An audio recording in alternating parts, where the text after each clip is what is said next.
இனிமே கண்ணை மூடிட்டு கடலை எண்ணெய் வாங்கலாம். ஏன்னா மந்த்ரா கடலை எண்ணெய் இதயத்தின் தயாரிப்பு. வறுக்க பொரிக்க ஏன் எல்லா சமையலுக்கும் மந்த்ரா தான். மந்த்ரா கடலை எண்ணெய், அபார ருசி, ஆரோக்கியமான உடல் நலம்.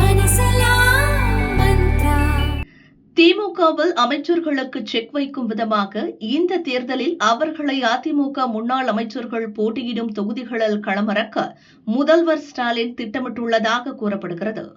இதுகுறித்து திமுக வட்டாரங்கள் கூறியதாவது: திமுக கூட்டணி ஏற்கனவே பலமாக உள்ள நிலையில் தேமுதிகவையும் கூட்டணியில் சேர்த்துள்ளார் முதல்வர் ஸ்டாலின்.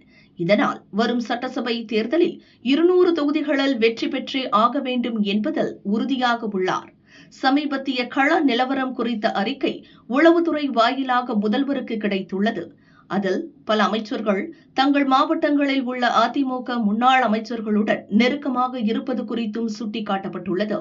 இது தொடர்பாக முதல்வரின் குடும்பத்தில் நடந்த ஆலோசனையில் பல அமைச்சர்கள் தங்கள் மாவட்ட அதிமுக முன்னாள் அமைச்சர்களுடன் நெருக்கம் காட்டுவதால் அவர்கள் போட்டியிடும் தொகுதிகளில் திமுக சார்பில் பலமில்லாத வேட்பாளர்களை பரிந்துரை செய்ய வாய்ப்புள்ளது என பேசப்பட்டுள்ளது. எனவே ஜெயலலிதா பாணியை பின்பற்ற ஸ்டாலின் தரப்பு முடிவு செய்துள்ளது.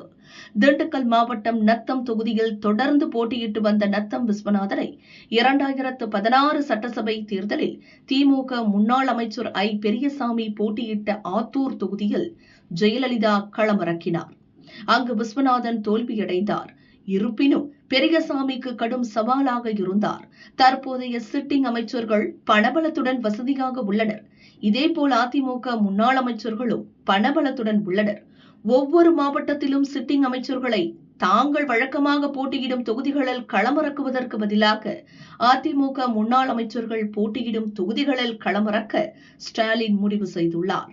தேர்தல் களத்தில் கடும் போட்டியை எதிர்கொண்டு தாங்கள் வெற்றி பெற்றால் மட்டுமே எதிர்காலம் உண்டு என்பதால் கடுமையாக பணியாற்றி வெற்றி பெற வாய்ப்புள்ளதாக ஸ்டாலின் தரப்பு கருதுகிறது என திமுக வட்டாரங்கள் கூறின.